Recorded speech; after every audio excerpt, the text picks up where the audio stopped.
Ей жігіттер, деді Сабаз, сендердің ертектеріңе әбден тойдым. Ана қызбен таныстым, мына қызбен жүрдім дейсіңдер. Осы былшылдарыңды естіп келе жатқаныма биыл тура 5 жыл толады. Тындырған түктерің жоқ. Тек мына Оралбай ғана нағыз жігіт. 2 рет үйленіп үлгерген. Қане, келісіп алайық. Қазір мен мына бөтелкені айналдырамын. Аузы кімге қараса, сол шынын айтады. Біз 5 жігіт едік. Соңғы курстың студенттеріміз. Жылдағыдай мақта теримде жүріп жатырмыз. Кешелі бері жауған жауын жан рахаты болды. Көрпенің астына кіріп алып, ұйықтайтындай ай бір келіп. Енді міне оңашаланып алып, совхоздың қызыл виносын ермек қылып жатырмыз. Сабаз винодан босаған шөлмекті шыр айналдырды. Бөтелкенің аузы Есентайға қарап тоқтады. Ал Есентай, шыныңды айт, деді Сабаз жағадан алғандай болып. Қанша қыздың шаруасын бітірдің? Ешкімнің де, деп шыр ете қалды Есентай. Мен қыздардың қолынан алып амандасқаным болмаса, одан әріге барған емеспін. Жаның шықсын, деді Боранбай. Өткенде айтып едің ғой Гүлжанмен болдым деп. Кешір, деді Есентай жалбарына қарап. Әншейін аузымнан шығып кетіпті. Өй, сілімтік-ай. Өзім де солай ойлап едім. Осыдан ондай еркектік қайдан шықсын деп едім. Мен Есентайды жақсы білемін. Бір қарағанда қабілетті жігіт ақ. Сабақты жақсы оқиды. Аздап домбырада тартады, әнде салады. Спортсмен.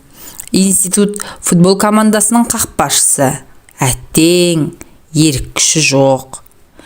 Кім айтса, не десе, соны орындауға мәстір. Есентайдың Гүлжанмен жүргенде рас. Онда да қыздың икемдеуімен. Кім білсін, пысық Гүлжан институтты бітірген соң сопайып ауылға қайтпай-ақ қояйын. Осы бір сыдырғы Есентайға тиіп алайын деді ме. Курстас құрбысының үйлену тойынан шығарып, сүйрегендей қылып жатын бөлмеге алып келсе де, таң атқанға дейін түк бітірмепті ғой Есентай. Есентай, сенікі енді түсінікті болды, деп Сабаз бөтелкені қайта айналдырды. Кезек Оралбайға келді. Менің сырымды бәрің білесіңдер ғой, несін айтамын, деп қашқақтады ол. Бірінші қатыңды қалай алдың? Кейіннен неге қоя бердің? Соныңды айт, деп мәселені төтесінен қойды Сабаз. Айтсам, менің әке-шешем кәрі кісілер ғой. Бұрынғы туған балалары бірінен кейін бірі шетінеп, жалғыз өзімді әзерге ұстап қалыпты. Жасым 18-ге толар-толмастан қоярда қоймай үйленуге көндірді. Сол бірінші курсты бітірген жылы жазда әперем деген қызын алмай, өзім ұнатқан Ақсылуды алып қаштым ғой. Шындығы, мен өзім емес, ауылда қалған ұрдажы құрдастарым көрші ауылдан алып қашып келді. Бірақ сүйдім деген Ақсылуым көнбей қойсын. Ауылдың барлық қатындары жабылып, басына орамал сала алмады. Ақыры болмаған соң жеңгем, еркек болсаң әрекетіңді қыл, деп құлағыма сыбырлап, мені қыз отырған бөлмеге кіргізіп жіберді.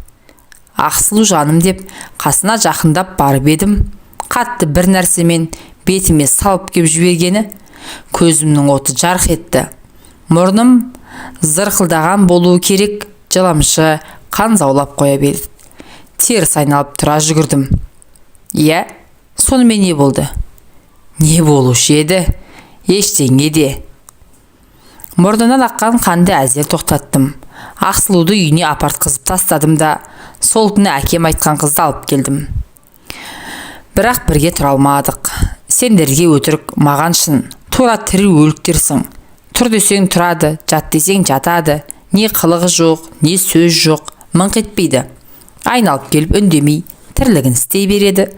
Содан да болар, жалықтым. Енді мынау тіпті ажырасқанда да ләмілім демеді. Мына Сабаздың 2 қыз алды дегені осы. Жігіттер, сен қыз алғансың, қуыршақ алғансың деп мені біраз мұқатып жіберді, деп әңгімесін аяқтады бұл. Бірден бір қырлы стаканды толтырып алып тартып кеп жібердік. Тағы да бір шөлмек босады. Сабаз бөтелкені шыр айналдырып еді, енді аузы өзіне қарап еді. Мен соңынан айтайын, деп Сабаз бөтелкені маған ыңғайламақшы болды. Төрде тұрған Боранбай гүр ете қалды. Жоқ, бұл бұлай болмайды. Сен енді өзің айтасың. Бәріміздің әңгімемізді тыңдап, ал қане, басынан баста әңгімеңе құлақ түрдік. Жасы да бізден үлкенірек, кеуделі де келісті келген Боранбай біздің көшбасшымыз секілді. Төменгі курстың студенттерін есіктегі бөлмеге ысыртып тастап, бүгінгі оңаша отырысты ұйымдастырғанда сол. Біздің тұяғымыз да қимылдаған жоқ. Боранбай айтатындай інішектердің бірі вино, бірі шай әкеліп, есікті сыртынан жауып шығып кеткен еді. Мен айтсам, деп Сабаз біраз ойланып қалды. Сабаз, өздеріңе талай айтқан Теңгегүл мен Баян туралы хикаялардың бәрі рас. Менен бір класс жоғары оқитын Теңгегүл маған махаббаттың қыр-сырын үйретіп, ақыры мектепті бітірген жылы әскерден келген жігітке кеуге тиіп алды ғой. Ғашықтыққа елтіп қалған мен байғұс өзімді қоярға жер таппадым. Тіпті асылып өлмекші де болдым. Бірақ жан тәтті ме, жоқ, сол жігітті өлтіруім керек деп өзіме серт бергендігім бе? Әйтеуір әзірге дейін аман жүрмін ғой. Сабаз өзінің сөзіне өзі біраз күліп алды. Ал Баян өз жұдырықтай әдемі, қылықты бәле еді ғой. Турасын айтсам, Баян Теңгегүлдің ағасының қызы еді. Алғашқыда менің хатымды Теңгегүлге тасып жүретін. Кейіннен екеуміз жүріп кеттік. Мен осында бірінші курсты бітірген жылы Алматыға барып оқуға түсті де, бір аспиранттың үйінен бірақ шықты. Әй Сабаз, өзің айтпақшы былшылдай бермей, төтесіне көш, деп күшірледі Боранбай. Төтесіне көшсем, менің бетімді алғаш ашқан сол Теңгегүл болды. Мектепте жүргенде ме? Деп елең ете қалды Есентай. Жоқ, осыдан 2 жыл бұрын, күздің күні еді, Советский көшесімен салып ұрып келе жатсам, менен көзін алмай, Теңгегүл алдымнан шыға келсін. Күйеуге тигелі көрмегенмін. Екеуміздің хикаямыз мектепте ғана емес, бүкіл ауылға аян болған еді. Оның бер жағында бізге ағайын болып келетін күйеуі қызғаншақ ести салып, бірдеңені бүлдірген бе білмеймін. Бізге ағайын болып келетін ет бұның күйеуі. Қызғаншақ, өте қызғаншақ, негерек өкпелеген түр танытып, Теңгегүлге бір ретте жолықпағанмын. Я, жігіт, халің қалай? Деп жайраңдап амандасты ол. Қыз кезінде етжеңдет, әжептеуір ысылыпты, жағы сопайып, көзі бақырайып, солқылдақ келіншек болыпты. Екеуміз аттам жердегі саябаққа барып, ұзақ әңгімелестік. Сені сағындым, деді ол. Қатты сағындым. Мектепте жүргенде біздің махаббатымыз жайын-жайын ермек көрінетін. Мен сені әпкең сияқты жақсы көретінмін. Бірақ кейін күйеуге шыққан соң қатты өкіндім. Теңгегүл мені сол күні кешке осындағы әпкесінің үйіне қонаққа шақырды. Барсам, 4 адамға лайықтап стол жасап қойыпты. Жездемен әпкем жұмыстарынан кешігіп жатыр, келіп қалар, деп дастархан басына шақырды. Тамақ жедік, бөтелкелерді ашып, коньяк іштік. Патефонға пластинка қойып, екеуден екеу биледік. Ақыры ешкімнің де келмейтіні анық болды. Теңгегүл мені төсекке қарай жетеледі. Қарсыласқаным жоқ. Сол күні таң атқанша өң мен түстің арасындағыдай күй кештім. Теңгегүл бірде ысып, аңырсып, бірде қыстыға жылап, құшақтап сүйіп, есімнен тандырды. Мен өзімнің не істеп, не қойғанымды білмедім. Таң ата ұйықтап кетіппін. Түс қайтқанда әзер ояндық. Зәрқысып кеткен екен. Жуынып шайынып дастархан басына қайта отырдық. Сен бала, жігіт болып қалдысың ғой, деп сықылықтап күлді Теңгегүл. Менің қыздығым саған бұйырмаған еді. Есесіне сені мен ауыздандырдым. Соңғыла Теңгегүл, менің әлі ешкімнің етегін көтермегенді қайдан біліп қойған екен. Орнымнан тұрып барып, сүймекші болып едім, жолатпады. Жа, жетер енді. Осы тойғаныңа разы бол. Сағынып келіп едім, мауқым басылды. Сен менің алғашқыда соңғы махаббатым болып қала бересің. Мен ертең елге қайтамын. Іздеп әуре болма. Жоқ, жоқ деп айқайлап жібердім. Мен сенен енді айырылмаймын. Мәңгі бақи бірге боламыз. Мен сені сүйем Теңгегүл. Имандай шыным. Сенсіз өмір сүре алмаймын. Мен жылап жібердім. Көзімнен жас парлап ақты. Жүгіріп барып Теңгегүлді құшақтап сүймекке тағы да әрекеттендім. Тоқтат, деп ашулы тіл қатты Теңгегүл. Мен сені жігіт болдың ба деп айтып отырсам, бекер айтыппын. Әлі бала екенсің. Есіңді жи. Мен біреудің басыбайлы қатынымын. Кімді алғаш көрсем, сонымен ағарамын. Теңгегүлдің діні қатты екенін бұрыннан білетінмін. Мына тірлігіне түсінбей қалдым. Әйел баласының құйтырқысы көп деуші еді әкем.